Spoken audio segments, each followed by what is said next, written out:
يا مساء الفل وصباح الخير عليك يا صديقي العزيز، يا رب تكون بخير في فيديو جديد.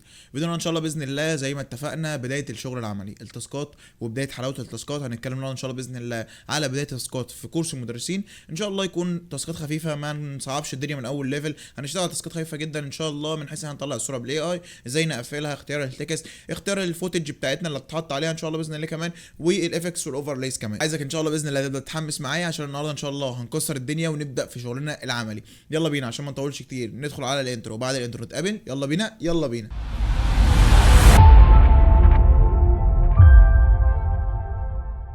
ورجعنا بعد الانترو صديقي العزيز، يا رب تكون بخير في فيديو جديد. فيديو زي ما اتفقنا وقلنا ان احنا هنشتغل على اول تاسك عملي لينا ان شاء الله باذن الله. خلينا ناخد نظره بسيطه كده على التاسك العملي بتاع النهارده. والنهارده بدايتنا في شغل المدرسين في جزء السوشيال ميديا، مش جزء الطباعات. جزء الطباعات هيجي ان شاء الله باذن الله بدايه من تاسك رقم 4. هنبدا في السوشيال ميديا بحاجه خفيفه، ان احنا ازاي نتعرف على ان احنا نجنريت الصوره ونقفلها بالشكل الصح. خلينا اوريك برده جزء التاسكات النهارده، يعني زي ما انت شايف حاليا ده كده الثلاث تاسكات اللي هنشتغل عليهم بثلاث وسائل، منهم وسيله مدفوعه ووسيلتين اتنين مجانيتين. يعني يا صديقي العزيز بكل بساطه انا هخليك تعمل الصور مجاني ومدفوع ان شاء الله باذن الله بالاي اي جنريشن، وتعالى اوريك نبدا نطلع بالكواليتي دي ازاي. طبعا انا هقول لك الخطوات اللي مشيت عليها عشان اطلع بيه الديزاين ده، وهنعمل واحد مع بعض ان شاء الله باذن الله مختلف عن دول. طبعا هسيب لك ماتيريال البرومبتس وكل التفاصيل تحت في ديسكربشن الفيديو، من اول البرومبت في قلب فايل تي اكس تي، وهسيب لك كمان المواقع ان شاء الله باذن الله بلينكات دايركت، وهسيب لك كل التفاصيل ان شاء الله باذن الله، فما تقلقش. خليني نمشي معاك لحظه بلحظه.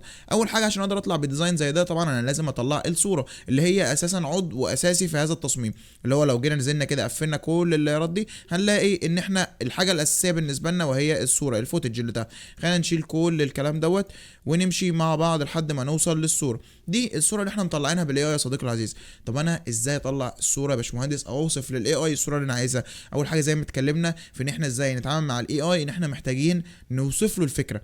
هوصف الفكره ازاي وانا مش عارفها بالعقل؟ يبقى انا لازم اول حاجه اكون انا عندي معلومه بالفكره كامله، اكون عارف الفكره اللي انا عايزها هي ايه الخطوات اللي عايز تظهر في التصميم، من اول ايه اللي هيتحط على مكتب اللي قدامك ده لحد ايه اللي المدرس هيكون لابسه.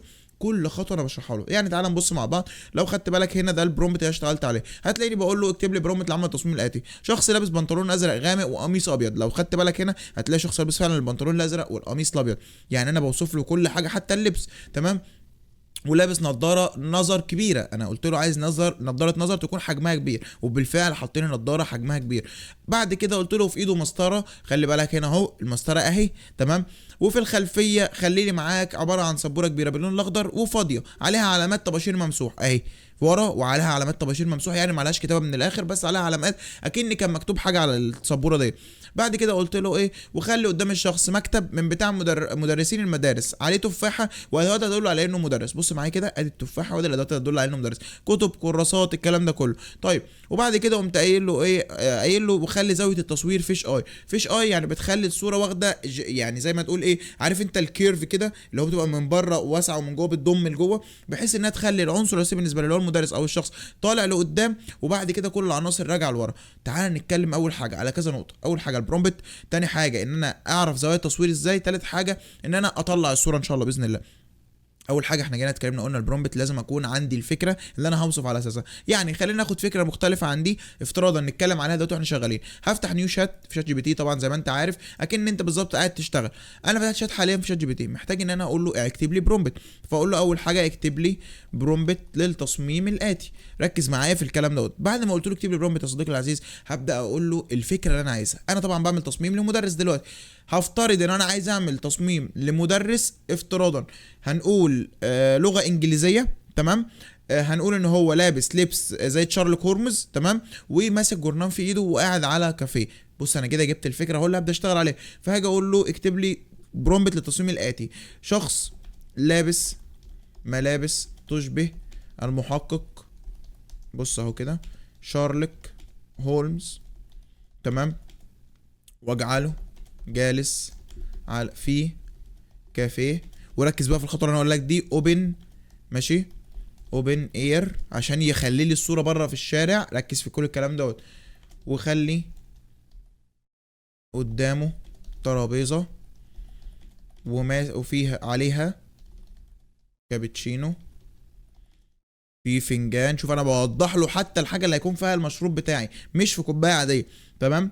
وخلي الشخص ماسك جورنان اكنه بيقرأه، وخلي الجزء الاعلى من وشه بس اللي باين، وافتح له قوسين برضه اعرفه ايه اللي انا عايزه باين بالظبط. فهقول له عينيه ماشي، وراسه، والطاقية، وجزء من انفه فقط لا غير ماشي. وهقفل القوس بتاعي وهاجي اقول له تحت اجعل الخلفية كالآتي. خلي بالك انا بكتب له كل تفصيله بكل معلومه، وهقول لك ازاي تحسن البرومبت بتاعك وازاي تتدرب على الكلام اللي انا بكتبه دوت. تمام. هقول له يجعل الخلفيه كالاتي. هقول له بقى في الخلفيه اجعل، لا هقول له ضع ساعه بيج بن والقطار الاحمر، لا هخليها الاتوبيس الاحمر اللي بدورين ماشي. وخلي الخلفية عبارة عن شارع فخم في مثلا نقول انجلترا، وشكله قديم نوعا ما. وهبدا ابعت له البرومبت يكتبه لي، وهبدا ابعت له رساله صديقي العزيز يكتب لي البرومبت. زي ما انت واخد بالك هو بدا يكتب التفاصيل. انا هنا طلعت اول حاجه بالبرومبت، دي اول معلومه انا عايزها. طيب انا هنا لو خدت بالك انا ما كتبتوش اي زاويه، ما تيجي افهمك ايه الزوايا البصريه دي. لو جينا على جوجل وكتبنا الزوايا البصريه ماشي للتصوير ماشي، هتلاقي طلع لك كل الزوايا اللي انت عايز تفهمها. خلينا مثلا ناخد الايه اللي هو الصور، ناخد التفاصيل بتاعتها. هتلاقي هنا اوريدي بيقول لك الزوايا بتاعتك اللي هي امتى تكون بقى مرتفعه، مستوى الراس ومنخفضه، الكلام ده كله. خلينا ندخل، ممكن نلاقيها هنا، ممكن نطلعها عن طريق شات جي بي تي او جيميناي. بص كده معايا، هتلاقي هنا بيقول لك لوكينج اب، لوكينج داون، جايب لك كل التفاصيل. هنا ممكن تلاقي على فكره اكتر من حاجه. طيب انا لو جيت قلته هكتب له هنا كده مسميات زوايا التصوير. بص كده هعمل سيرش، هطلع للكل بره وابدا ابص على المسميات. اهو بدا يطلع لي هنا المسميات فين؟ في جيميناي. هيلاقي يقول لي مستوى العين اللي هي الاي ليفل انجل، الزاويه المنخفضه لو انجل، الزاويه العاليه هاي انجل، زاويه عين الطائر بيرد اي انجل. تمام. بعد كده الورمز اي فيو اللي هي عين الدود. بعد كده هتلاقي عندك الزاويه المائله والهولنديه هتلاقيها دود كانديد انجل. وبعد كده زاويه فوق الكتف اوفر ذا شولدر. بعد كده زاويه وجهه النظر بوف او بوينت اوف فيو. خلينا اخد واحده واحده وتيجي نجرب بيهم. حلو. خلينا ناخد اول واحد اللي هو ايه الاي ليفل. خلينا ناخد الاي ليفل كده، نقول له هنا عدل البرومبت بحيث يصبح المنظور ماشي اي انجل بالشكل ده، وابعت له البرومبت بتاعي يبدا يعمل لي المنظور اللي انا قلت له عليه. خلي بالك احنا هنمشي مع دول كذا واحده، هنمشي بالخمسه سته دول نطلع لك الفرق ما بينهم، بحيث اعرفك برضو في الفيديو ده الزوايا البصريه واساميهم بحيث انت تبقى عارف. انا خدت دلوقتي البرومبت بالنسبه لي وعملت زاويه بصريه. ايه المواقع يا باشمهندس اللي هشتغل عليها مجانيه تعمل لي صور جنريتد حلوه؟ اول موقع معاك هو فلو، تاني موقع معاك جيميناي. دول افضل موقعين في المجاني عن تجربه بيطلعوا نتائج كويسه جدا. انا جربت فلو فتره بطلع منه نتائج، خلي بالك حتى الصور انا عاملها دي عامل منها بفلو. تمام. وجيميناي برضو عامل منه صور هنا اهي لو خدت بالك. فانا بالنسبه لي ممكن هنا ابدا احط الصور لجيميناي وابدا احط صور لفلو ونشوف مين فيهم هيطلع نتيجه احسن. فخليني اوريدي احط هنا معايا صور مثلا بتاعتي انا لفلو ماشي بالشكل دوت من الصور بتاعتي، وابدا اديله البرومبت اللي انا اخدته من شات جي بي تي. ونفس الحكايه هعملها مع جيميناي بحيث اشوف مين فيهم هيطلع نتيجه كويسه. الحلو في فلو وفي جيميناي ان هو تقريبا الجنريتيف بتاعه تقريبا مجاني، شبه مجاني، بيجي معاك ليميت يوميا. بس انت لو معاك سبسكريبشن على جوجل درايف فهو بيديك جيميناي فري، او لو معاك اشتراك الطلاب. انا طبعا معيش برضو اشتراك عادي يعني زيك، معيش اشتراك الاي اي بوينتس، فاوريدي انا بشتغل زيك. خليني بس ايه نختار له الصورتين اللي هنشتغل بيهم بحيث ان هو يبدا يتصرف رخر ويطلع النتائج.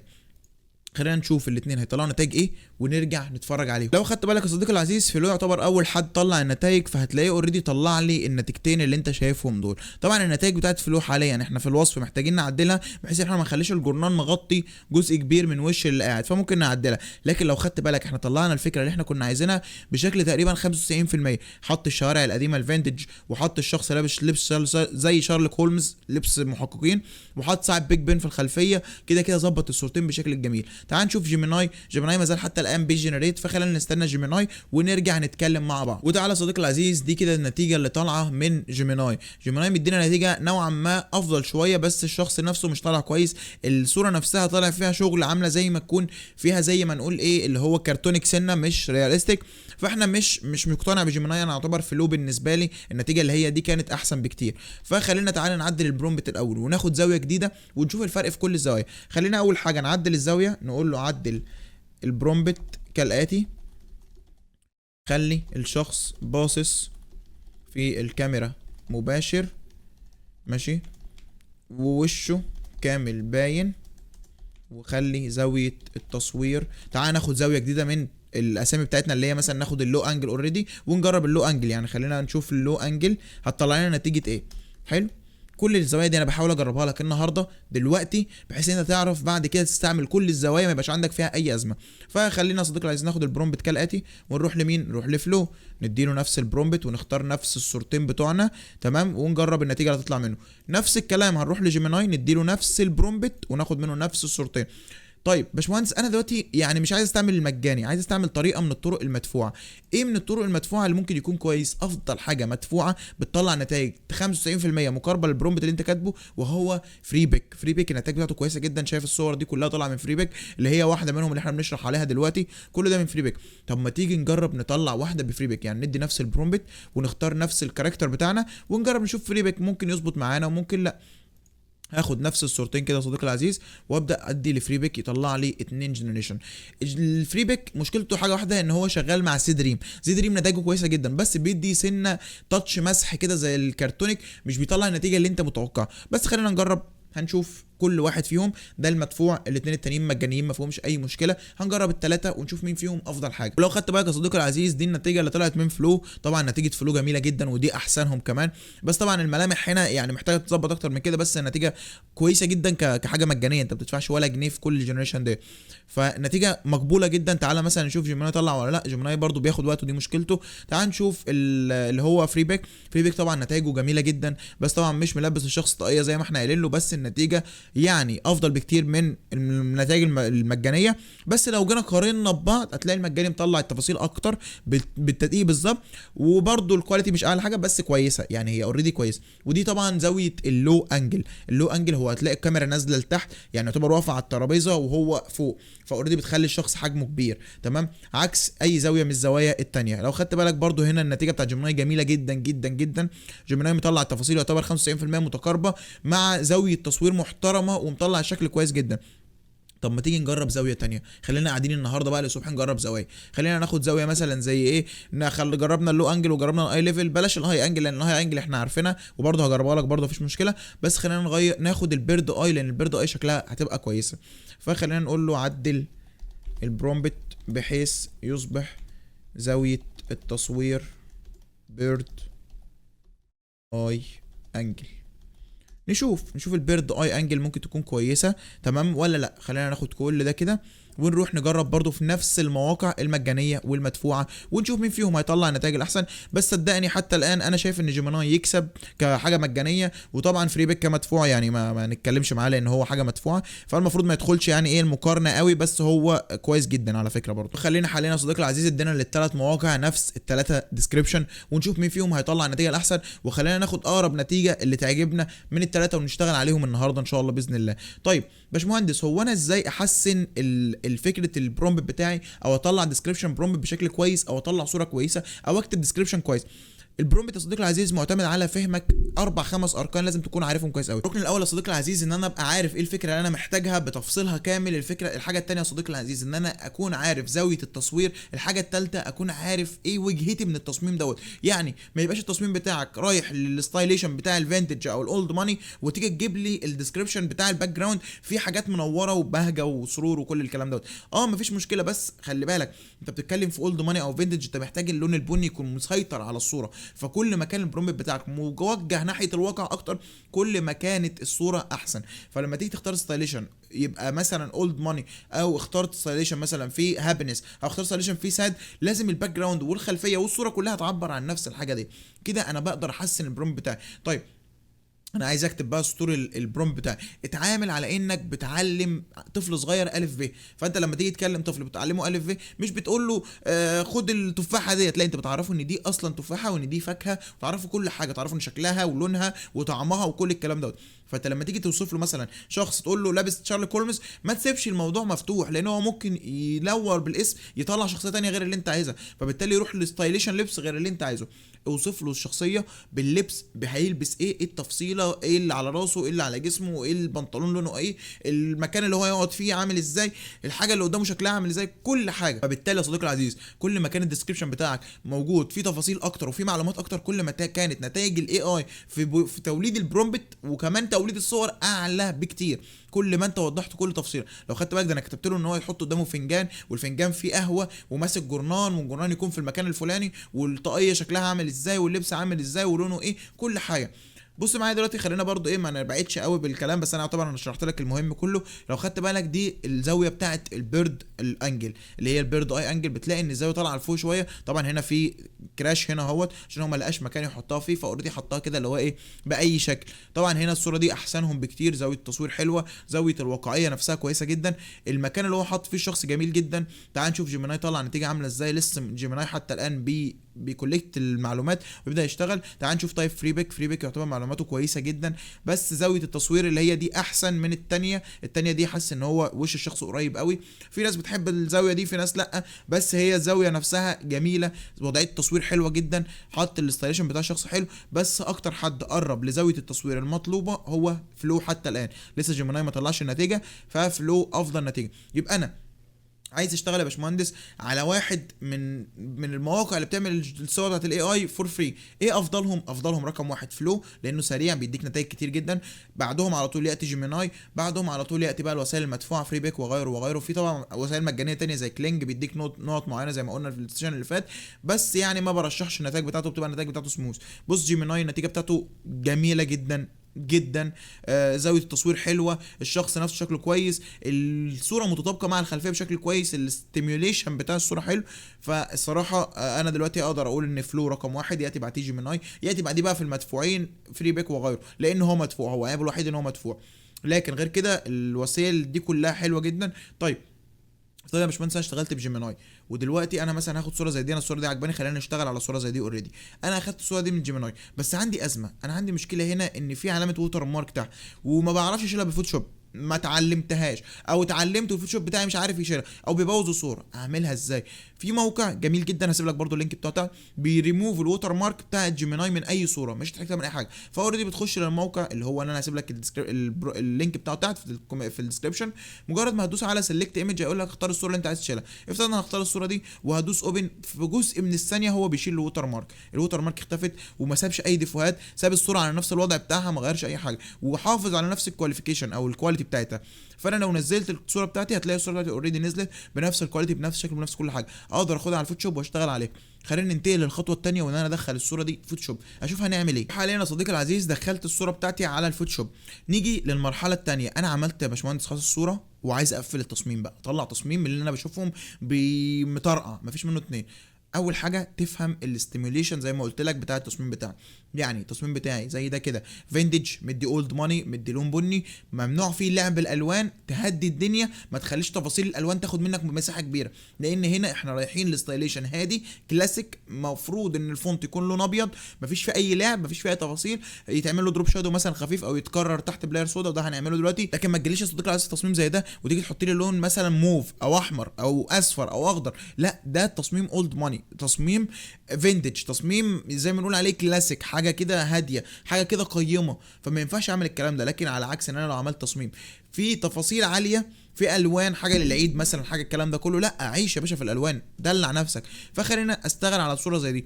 اول حاجه طبعا المفروض الجزء ده اتشرح لك في بارتيشن ريتاتش، لو ما شفتوش ارجع اتفرج على بارتيشن ريتاتش لانه مهم جدا. هشرحه هنا بشكل سريع عشان برضو نشط الذاكره.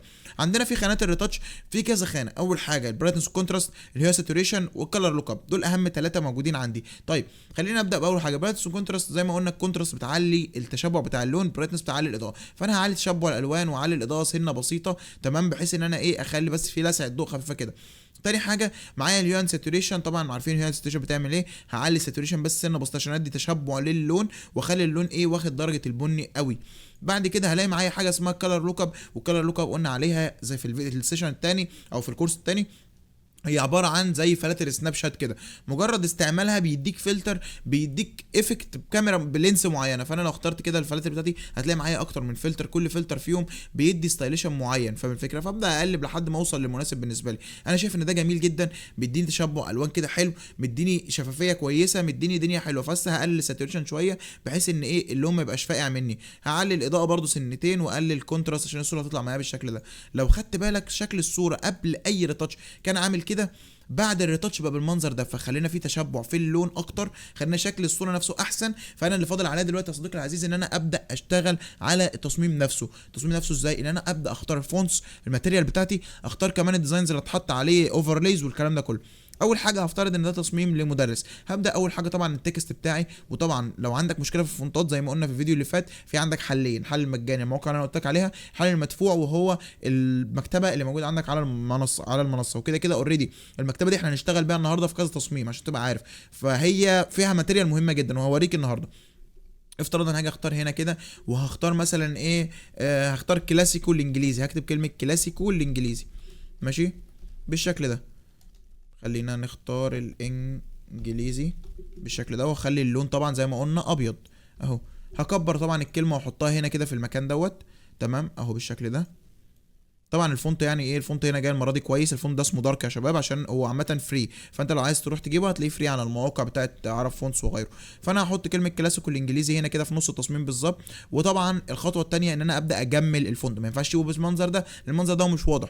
اول حاجه انا بدوبليكيت لاير الفونت يا شباب، باخد اللاير اللي تحت اعملها باللون الاسود ده، بدل ما ادخلك على البانر اللي خليك تعمل دروب شادو يطلع معاك بزاويه معينه او بشكل وحش او بطريقه تفصيل صعبه، لا انا بخليك تعمله في لاير منفصله. بخلي باللون الاسود وابدا بالاسهم بتاعه الكيبورد ازق لتحت ويمين شمال لحد ما اظبط الشكل اللي انا عايزه يبقى اكنه شادو. بص كده الكلمه معايا قبل اللاير السوداء كانت عامله ازاي، وبعد اللاير اللي هي بالاسود عملت ازاي. بقى الفونت اوضح احسن بكتير. هاخد الفونت بتاعي بالنسبه لي بالمنظر ده كده، تمام يا صديقي العزيز، وابدا ادمجهم الاثنين كونفيرت تو سمارت اوبجكت. طيب ليه كونفيرت تو سمارت اوبجكت يا باشمهندس؟ عشان اقدر اتحكم فيهم واعمل لهم ستروك واتحكم في كل حاجه. هاجي تحتهم هعمل طبعا ريكتانجل صغير عشان ابرز الكلام. فلما عاوز ابرز الكلام يا صديقي العزيز هبدا اجي اعمل لاير فاضيه كده بالمنظر ده واختار ريكتانجل، وطبعا هختار لون من الالوان اللي انا شغال بيها اللي هي الخشبيه البني دوت، وابدا ارسم الريكتانجل معايا بالمنظر ده. بص معايا كده هتلاقي الدنيا معاك بدات تظبط شويه. طبعا هظبط الريكتانجل لان حجمه كبير جدا بالشكل ده اهو. وابدا طبعا اديله اللي هو زي انجل واخد نص انجل كده او راوندد بزاويه 20 50 على حسب المناسب بالنسبه لي، تمام بالشكل ده. وابدا اظبط الريكتانجل بتاعي على قد الكلام بالظبط يا صديقي العزيز بالشكل ده. وطبعا كل الكلام دوت المفروض ان احنا يعني بنشرحه بشكل سريع لان هو مشروع قبل كده كذا مره واشتغلنا عليه كذا مره، بس انا هحاول اشرحه لك برده تاني هنا بحيث ان احنا نراجع الموضوع مع بعض. طبعا انا دلوقتي عايز اجمل الفونت او اعمل له شكله حلو، بنعمل له زاويه الاضاءه. ايه زاويه الاضاءه دي يا باشمهندس او ايه لمعه الاضاءه دي؟ بعمل لاير فاضيه يا صديقي العزيز وباجي معايا بالفرشه اللي موجوده عندي البرش، وطبعا اخليها اكبر السايز بتاعها واخلي الهاردنس بتاعها صفر، تمام. خلي بالك بكبر السايز بالت وكليك يمين وازق يمين وشمال، ولو فوق وتحت بيبدا يتحكم في الهاردنس. فانا عشان اخلي الهاردنس صفر واظبط حجم الفرشه اوريدي بالت وكليك يمين. هختار هنا درجه لون نفس البني ده بس هخليها درجه فاتحه يعني زي الاورنج ده كده، وابدا اخبط بيها 1 2 3. طبعا واحد هيجي يقول لي يا باشمهندس ده ايه المنظر ده شكلها مش حلو خالص. هقول لك اصبر احنا لسه معناش اي حاجه. عندنا في حاجه هنا اسمها نورمال دي اسمها بليندنج مود دي اللي هي زاويه الدمج. بنغير هنا البليندنج مود لسكرين او للايتنين المناسب بالنسبه لك، وطبعا هنا بتوزع الايفكت ده بشكل احسن. طبعا انا عامله دلوقتي ممكن اخليه واحد ورا الكتابه واحط واحد تاني فوق الكتابه بالمنظر ده صديقي العزيز. يعني هاجي هنا اعمل لاير تانيه واجي اكبر حجم البرش شويتين واخبط خبطه كده بالمنظر ده وخبطه بالمنظر ده واخليها هنا سكرين او سكرين هتبقى افضل حاجه بالمنظر ده صديقي العزيز اهي. كده انا عملت اول حاجه زاويه الاضاءه والريكتانجل، وابدا ممكن احرك الزاويه بتاعتهم اخليهم مايلين كده شويه، ممكن اخليها فوق ممكن اخليها تحت عادي جدا مش تفرق بالنسبه لي مكانها، تمام. وابدا اجي يا صديقي العزيز اشتغل بقى اللي جاي خطوه ان انا اجمل التصميم. طبعا عشان اجمل التصميم يا باشمهندس اجمله ازاي؟ ركز معايا. اول حاجه احنا عندنا اختيارين. اول حاجه طبعا الكاميرا رو، وده كده كده اساسي بس ده ما بنخلص. الخطوه الثانيه وهي الاوفرليز، دي بتبقى قبل الكاميرا رو. طيب اوفرليز بتحط فين؟ بتحط ما بين التكست والصوره والافكتات. يعني هنا كده في الجزء ده، شوف كده انا هعمل لاير فاضيه بتتحط في الجزء ده، ما بتتحطش فوق التكست، لان تحط فوق التكست هتدمر الدنيا. طيب باشمهندس انا الاوفرليز اجيبها منين؟ قلنا عندك مكانين. المكان الاول فري بيك، وطبعا لازم تكون مشترك عشان يقدر يديك الاوفرليز، او انفاتو لازم برضو تكون مشترك عشان يديك الاوفرليز. الحل الثاني والافضل ان انت تيجي تاخد المكتبه بسعر رمزي جدا وتشتغل بيها، فيها كل الافكتس اللي انت محتاجها. خلينا ندخل على المكتبه مثلا ناخد عليها نظره. هي المكتبه بالمنظر ده، هتلاقي افكتس كتير زي نويز، جليتش، افكت اللي هو الاضاءه بتاعه اللينس، كل الكلام ده تلاقيه موجود. فخلينا ناخد مثلا واحده من الاضاءات اللي قدامك دي كده ونروح نشتغل بيها على التصميم بتاعنا. طبعا هناخد واحده في السنتر لان الاضاءه جايه هنا من السنتر، فخلينا ناخد السنتر، ما ناخدش اي واحده جايه على ايه، على الجناب. هنحط دي بالمنظر ده كده يا صديقي العزيز. وطبعا هتيجي تقول لي باشمهندس ده لونها اسود، انت هتشتغل بيها كده؟ هقول لك لا، انا عرفتك من شويه حاجه اسمها بلندنج مود. هبدا اقلب بالبلندنج مود لحد ما الاقي البلندنج مود المريح بالنسبه لي او الانسب بالنسبه لي. طبعا احنا انسب حاجه بالنسبه لنا هنا هتبقى اللي هي اللينير دوج، بس طبعا هنقلل الاوباستي بتاعت الايفكت مثلا 20% 30%، هيكون كويس جدا وهيكون كافي جدا يديني الايفكت اللي انا عايزه. في تاني من الايفكتس اللي انا بستعملها وبتكون كويسه جدا اللي هو الايفكت بتاع الفلير. لو انا اخدت مثلا واحد من الايفكتس ده كده، خلينا ناخد افتراضا سي ده كده، هيكون كويس، وهحطه على التصميم برده بنفس المنظر، وهكبر الايفكت بتاعي بالمنظر ده كده يا صديقي العزيز، وابدا اعمل البلندنج مود بتاعي. طبعا لايتنج كويس جدا. وطبعا انا ممكن اجي على الايفكت اللي تحت اعمل ماسك وامسح الايفكت من على الوش عشان ما يخليش وش الشخصيه محروق بالمنظر اللي انت شايفه ده، بالمنظر ده كده، وابدا امسح الايفكت من هنا. او اظن افضل حاجه ان انا هسيبها، لا هسيبها وامسح اللي فوق، مش همسح الايفكت اللي تحت. الايفكت اللي فوق بس هو اللي واخد حيز شويه، فهمسح الايفكت اللي فوق. ايه تاني من الايفكتس اللي ممكن احطها تنقل شكل التصميم؟ خلي بالك احنا كل ده بنتكلم في تصميم بيزك، انا لسه ما دخلتش في اي حاجه، ده انا لسه ببدا معاك كده الكلام. هتلاقي معاك اوريدي احنا حطينا 2 افكتس، ممكن نحط افكت تاني، ممكن نحط فونتس، ممكن نحط ماتيريال، ممكن نحط ماتيريال مكمله عادي جدا.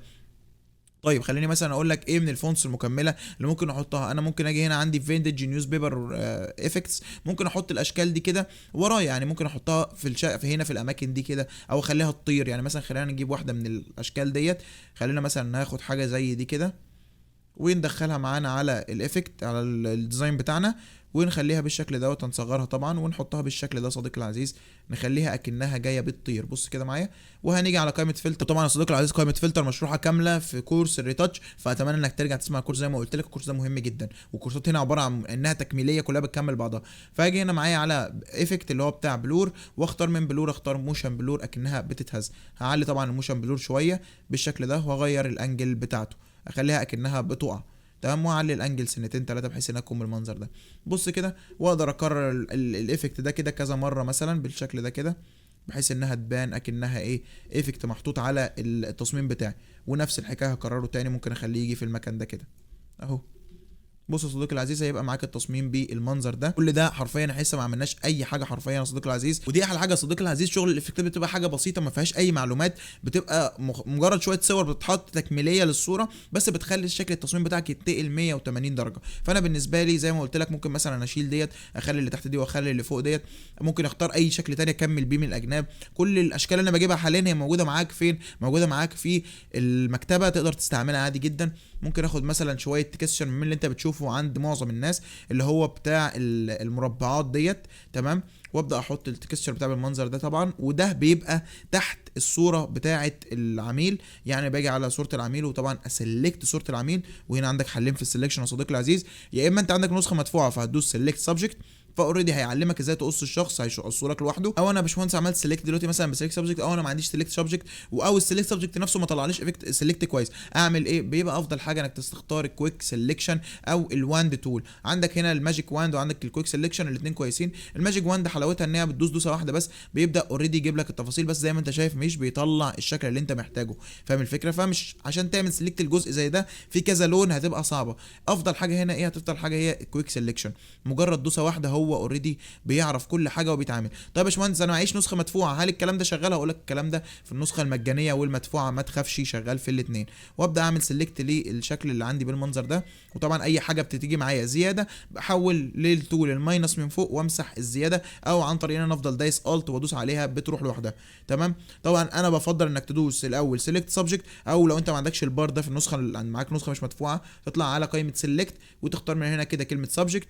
هو اوريدي هيعمل سيلكشن يا صديقي العزيز. بعد ما بيعمل سيلكشن هنبدا احنا نسلكت الاماكن الزياده اللي احنا عايزينها تخش معانا. انا مثلا عايز الترابيزه معايا في السيلكشن، هختار الترابيزه معايا بالمنظر ده كده، بحيث ان هو ايه لما يجي يشتغل والترابيزه معانا. وبعد ما انا عملت سيلكت بشكل سريع يا صديقي العزيز، دلوقتي يا باشمهندس انا عايز اعزل الشخص ده او اخليه موجود في لاير لوحده عشان اقدر اشتغل واحط اللي انا عايزه. اول حاجه ان احنا ممكن نعمله دبليكيت عن طريق كنترول جي، وده انسب حاجه ان انت بتعزل الشخص عن الباك جراوند. طبعا خلينا بس نلغي اللايرز اللي تحت. بص كده بتخلي الشخص لوحده من غير الباك جراوند. وطبعا هنجيب الايفكت بتاع الجريد ونرجعه هنا كده تاني ونفعل الايفكت. وطبعا لسه لحد دلوقتي احنا ما عملناش البلندنج مود. هنيجي هنا على البلندنج مود ونختار لايتن او سكرين، ممكن سكرين كويس جدا. تمام. ممكن نعمل ايفكت ان احنا نخلي الجريدز ديت حوالين الشخص بس، او ممكن نعمل ايه، نعمل هنا اللبس صغيره وراه تدي شكل ونحط جواها الجريد. ازاي؟ ممكن نختار اللبس هنا هي بالشكل ده صديقي العزيز، نخليها طبعا 1 to 1. فهنا احنا معانا السايز هنا اهوت، هنخلي هنا المقاس 14 في 14 اوريدي، ونقفل اللينك من تاني وابدا اشتغل بالشكل ده. هعمل اصغر حجمها كده اهيت واخليها مثلا هنا كده ورا الشخص بزاويه عادي، من غير زاويه ممكن احطها في النص بالظبط. وباجي هنا طبعا اعمل نفس الايفكت اللي انا عملته بتاع الاضاءه من شويه، افتح لاير فاضيه واجيب ايفكت الاضاءه واختار هنا مثلا اللون الاصفر، عشان طبعا انا مختار هنا لون اورنج، فهخلي الايفكت الاضاءه اللي عليه اصفر، وابدا اخبط خبطه بالشكل ده واعمل كنترول الت جي. وممكن اعمل لها بلند، ممكن ما اعملهاش بلند عادي بقى، انت وحريتك في ديت. الانسب ليك او الانسب للشكل اللي انت شغال بيه اعمل بيه عادي جدا، وهتلاقي التصميم معاك بقى بالمنظر ده صديقي العزيز. ممكن طبعا اسلكت دول واخليهم ورا الشخص في النص بالظبط، ممكن اخليها بزاويه زي ما انت شايف حاليا كده. اللي انت عايزه اعمله والانسب ليك اعمله عادي جدا. دي بقى ايه ريتاتشات بتاعتك انت. طيب باشمهندس انا عندي الجزء ده خارج بره، انا مش عاجبني الجزء ده. هتيجي هنا تقف على اللاير بتاعت اللبس وتعمل ماسك وتبدا اوريدي تمسح الجزء دوت عن طريق الفرشه الاستيكه وهاردنس 100%، وتبدا تمسح الجزء اللي مش عاجبك. فبقى معاك الصوره بالمنظر ده. واخد بالك يا صديقي العزيز ان انا اعتبر ما عملتش اي حاجه، انا اعتبر حتى لما ما عملتش اي حاجه، حطيت مجرد تكست وصوره وشويه افكس لاير وخلاص كده انا خلصت. بقى معايا تصميم. حضرتك كمدرس لو انت بتتفرج عليا او كشخص بتتعلم، خلي بالك تصميم زي ده لو انت بصيت على الميديا اقسم بالله العظيم اقل سعر ممكن تسمعه فيه، وده كده احنا بنقول عليه بيصمم ببلاش، بياخد فيه 150 جنيه. انت متخيل تصميم زي ده بيدفع فيه 150 و200 و300 و400 و500 وارقام؟ فاهم الفكره؟ طب انا بالنسبه لي دلوقتي انا عملته في وقت قد ايه؟ لا يقرب ال 20 دقيقه وانا بشرح. طب ما بالك انا لو مش بشرح بقى وبعمله لوحدي، 10 دقايق بالكتير قوي التصميم ده يكون خلصان. يعني انت لو اشتغلت مع سنتر وحابب تحرق اسعار في البدايه، تقدر تعمل الكلام دوت وتشتغل معاهم باكج مثلا ال 100 تصميم كلهم على بعضهم سي مثلا ب 10000 جنيه، فانت اوريدي مش خسران حاجه. تقدر تشتغل معاهم ال 10 تصميمات ب 1000 جنيه عادي جدا، انت مش خسران اي حاجه. تصميم ب 100 جنيه وحرفيا انت مش هتاخد 10 دقايق في التصميم. طيب انت كمدرس بتتفرج على ايه؟ انت حضرتك دلوقتي في الثانيتين اللي انت اتفرجت عليهم في ايه دول، او ال 30 دقيقه اللي انت اتفرجت عليها دول، انت اتعلمت ازاي تعمل تصميم لنفسك، تنزل في الميديا يوميا 10 تصاميم من غير ما تتكلف اي حاجه. انت ما بقاش عليك اي فلوس، بقيت بتعمل تصاميمك وتنزل على الميديا وشكلك جميل جدا. بل الناس ممكن تاخدها انت كمشروع مستقبلي، والناس تخش تكلمك لو انت مدرس لسه بتبدا، الناس تكلمك تقول لك والله بتعمل الحاجه دي عند مين؟ اعمل ايجنسي حضرتك وتقدر تبيع الحاجه ديت، تقدر انت في السوق نفسه تقدر تساعد زمايلك وتعمل لهم التصاميم دي. طيب خلينا ندخل على الخطوه الاخيره اللي بتفنش التصميم وتنقله بقى من المنظر ده اللي هو اصلا زمان دلوقتي انت بتقول عليه واو وجميل وكل حاجه. خلينا ناخد لك التصميم ده من دي لخطوه ثانيه اعلى. طبعا خطوه الكاميرا رو فلتر صديقي العزيز هقول لك للمره الثانيه والثالثه والرابعه، انا شرحتها في الكورس اللي هو بتاع الريتاتش، بس هعيد لك هنا بشكل سريع كده الخطوات. انا بفتح قائمه فلتر وبختار كاميرا رو فلتر بالمنظر ده صديقي العزيز، وابدا اظبط التفاصيل بتاعتي. طبعا بناء على التفاصيل اللي في الصوره اللي انا عارف ان هي اخطاء هبدا اعدل. انت ممكن تكون مش واضحه لك الاخطاء لو انت ما حضرتش الكاميرا رو، بس ارجع احضرها وهتلاقيها تمام.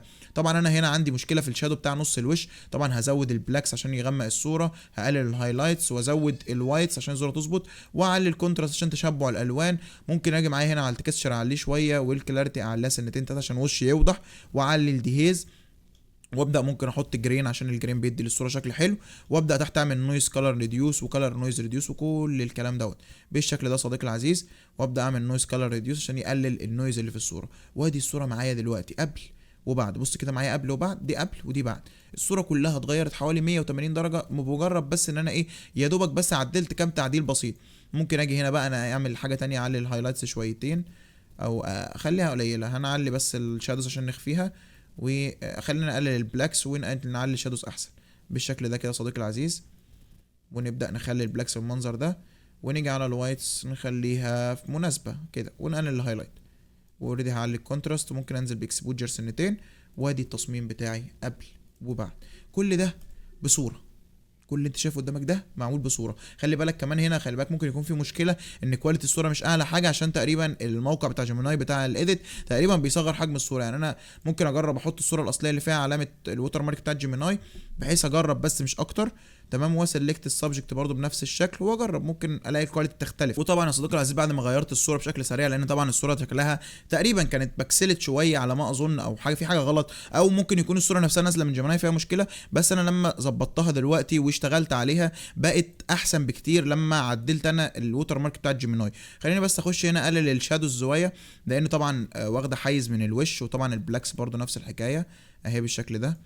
وهنيجي على الوايتس نعليهم، والهايلايتس ممكن نرفعها سنتين، بحيث ان احنا نظبط بس تفاصيل الصوره مش اكتر. هنخليها ساتيوريتد. بس انا مشكلتي كلها مع شكل وش الشخص، مش عارف، حاسه في حاجه غلط، حاسس ان الوش فيه حاجه غلط، بس ممكن يكون انا بس اللي نظرتي كده الله اعلم. فزي ما انت شايف دلوقتي ده التصميم بتاعي اللي انا طلعت بيه الفاينل لوك. خلينا ناخد كل دول كده نقفلهم في لاير، بحيث ان احنا اوريك البيفور اند افتر. بص معايا كده، احنا بدأنا من الصوره اللي انت شايفها اللي هي دي، وصلنا للنتيجه دي. كل ده حضرتك عملناه في 20 دقيقه بالشرح. يعني انت لو قاعد مع نفسك وفهمت اللي انا قلته ده، انت في 10 دقايق قدرت تطلع التصميم اللي تطلعه لنفسك انت كمدرس، وتعمله تقعد في اليوم تعمل لك 10 15 تصميم بالليل بعد ما تخلص شغلك، وتبدا تنزلهم يوميا. تبقى تعمل مستقبلين، هعرفك ازاي تعمل مذكرات الكتب. غير كده كمان ان ده انا بقول لك عليه تصميم خفيف، ده كده اللي بقول لك تصميم ما فيهوش شغل. انا بعد كده هوريك التصميم اللي جاي ان شاء الله باذن الله في السيشن اللي جاي، هوريك منظر الشغل بيبقى عامل ازاي.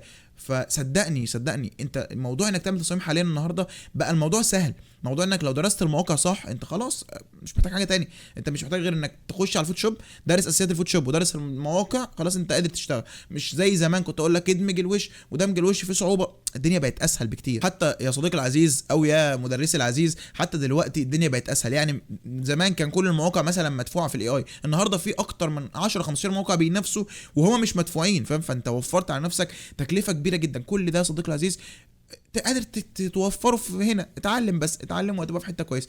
وبس انا لحد النهارده اقدر اقول لك ان كده انا علمتك بس يعني ايديت خفيف. ان شاء الله باذن الله هقابلك السيشن الجاي نشتغل مع بعض برضه تاسكات تانية مختلفه.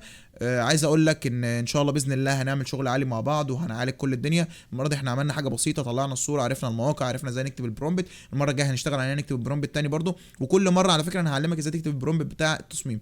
ان شاء الله باذن الله هقابلك يا صديقي العزيز الفيديو الجاي. اتمنى انك تعمل تاسكات وتحمل الماتيريال اللي تحت، وكل اللينكات زي ما قلت لك ان انا شارح عليها هتلاقيها تحت، فتحمل اللينك، تخش على اللينكات وتحمل الماتيريال كامله. وكمان تجرب تعمل مع نفسك، حط صورتك انت واشتغل بيها عادي جدا، حط صوره مدرس عزيز عليك عايز تعملها له هديه، كل الكلام ده. حضرتك لو مدرس حط صورتك واشتغل بيها وانزل بيها على الميديا، وكل ده صديقي العزيز. وعايز اقول لك المكتبه بتاعه التصميمات مهمه جدا، اللي هي ديزاين فيول مهمه جدا، عشان هي اللي فيها كل الاوفرليز انت شايفها ديت، وكل الفونتات اللي انت شايفها ديت. وبس هتلاقي حتى الفونتات والاوفرليز انا اشتغلت بيها النهارده موجوده معاك في الديسكربشن. فمش هقول لك اكتر من كده، واقول لك سلام.